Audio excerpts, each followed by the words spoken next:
Hello everyone आज आम discussion करवा क्लासिकल डांस ऑफ इंडिया बा शास्त्रीय नृत्य विषय जोटा कि कॉम्पिटिटिव एग्जाम रे गोटे मार्कर क्वेश्चन आसूची जदि आपण माने आज क्लास रु गोटे मार्क नबा को चाहूचंती वीडियो को शेष पर्यंत देखंतु आउ जो माने चैनल को प्रथम थर विजिट करूछंती चैनल को सब्सक्राइब करंतु। चलंतु स्टार्ट करबा क्लासिकल डांस ऑफ इंडिया। प्रथम कथा हेउची पिला माने भारत रो डांस को दुई भाग रे विभक्त करा जायछि। गोटे हूँ क्लासिकल डांस बा शास्त्रीय नृत्य आउ गोटे हूँ फोल्क डांस बा लोक नृत्य। आज आम क्लासिकल डांस विषय पढ़ा। प्रथमे आपण खातार नोट करंतु शास्त्रीय नृत्यर प्रतिष्ठाता बा फाउंडर होउचंती किए से होउचंती महान सन्थ श्रीमंत शंकर देव। ये होउचंती क्लासिकल डांसर फाउंडर। ए डांस रे किछि नियम को मानी नृत्य परिवेषण करा जाए बुझिला। तो देखंतु भारत रे 8टी क्लासिकल डांस रही। जदि आमे भारत सरकार को मिनिस्ट्री ऑफ कल्चर को अनुसार देखिबा 6 डांस को मध्य मन रखा पड़िबो। किंतु संगीत नाटक एकाडेमी हिसाब रे मान्यता प्राप्त डांस होची 8टा। First question number 1 Bharatanatyam is the famous classical dance of which state. ताले देखंतु पचारिछि केउ राज्यर भारतनाट्यम फेमस क्लासिकल डांस। यार आपण उत्तर हो आपणकर कौन तमिलनाडु। आ गोटे कथा मन रखंतु एई भारतनाट्यम डांस को ओल्डेस्ट डांस मध्य कहा जाए जोटा कि 8टी dance मध्यरु सबुठारु oldest dance.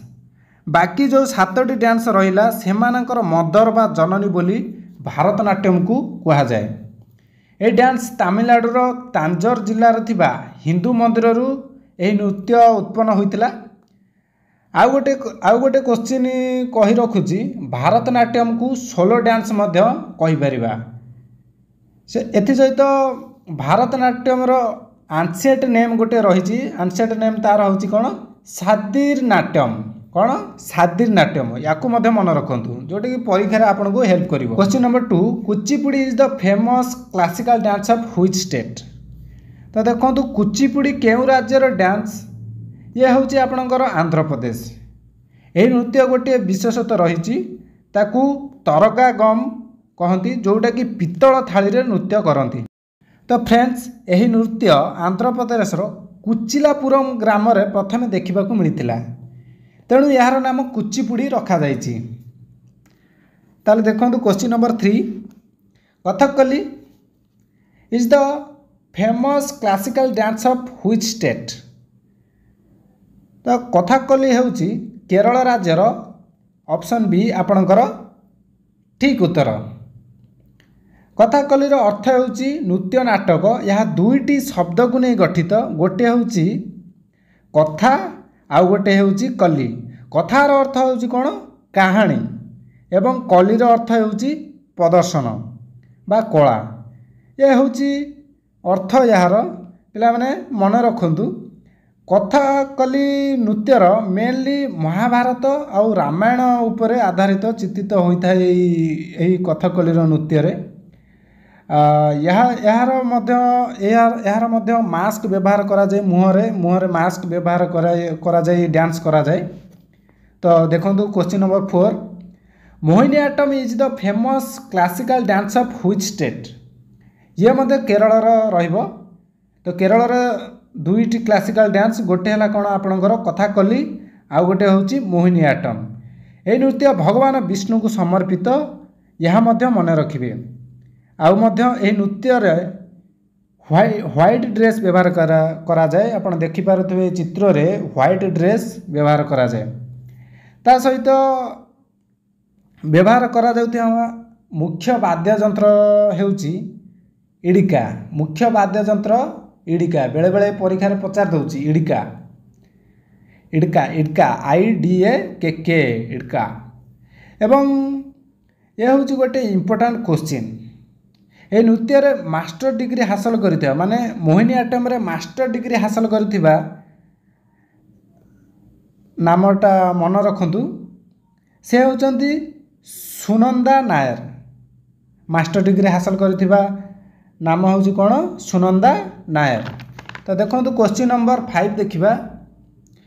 Question number 5 Odissi is the famous classical dance of which state. याको समस्ते जानिछंती यार उत्तर हैला ओडिशा। यही नृत्य 1964 मसीह भारतर शास्त्रीय नृत्य रे मान्यता प्राप्त कला। यह नृत्य पर व्यवहार करा जायतिया वाद्ययंत्र है बेहेला गिनी झांझ आदि बंशी व्यवहार करा जाए। यह नृत्य सारा विश्व में प्रसिद्ध लाभ करिछि आपण माने जानिछंती। तो देखिबा question number 6 Manipur is the famous classical dance of which state. यार उत्तर हेउछि आपणकर मणिपुर। यही मणिपुरी नृत्य को जगोई नाम रे मध्य जना जाए। तो देखंतु question number 7 Kathak is the famous classical dance of which state. तो कथक हेउछि उत्तर प्रदेश रो क्लासिकल डांस। ये जो शब्दटी रही कथक यह हेउछि वैदिक संस्कृत शब्द। कथ कथ माने कौन कथर माने होछि कहानी जोटा कथरु उत्पन्न यह कहानी उपरे आधारित होई नृत्य परिवेषण हुए। ये नृत्य मुस्लिम शासन समय रे ए नृत्यर नाम दरबार नाम प्रसिद्ध थिला। आकु मध्य मन रखिबे जोटा कि आपन परीक्षा रे बहुत सहाय्य करिवो। तो देखंतु क्वेश्चन नंबर 8 देखिबा शास्त्रीय is the famous classical dance of which state. यार उत्तर होछि आसाम। तो यही नृत्य 15 सेंचुरी आरंभ होइतिला। वैष्णव आस्था पई यही नृत्य शक्तिशाली भाव में व्यवहार करा जाइतिला। तो एथर सबू क्लासिकल डांस डिस्कसन सरी जाइछि। आ तार शॉर्ट लिस्ट आपणक सामने जोटा आपणक एग्जाम रे बहुत सहाय्य करिवो। जदि क्लास टी सहाय्यकारी होइथाय गोटे लाइक करंतु। मु आपणकर सुतार सार धन्यवाद।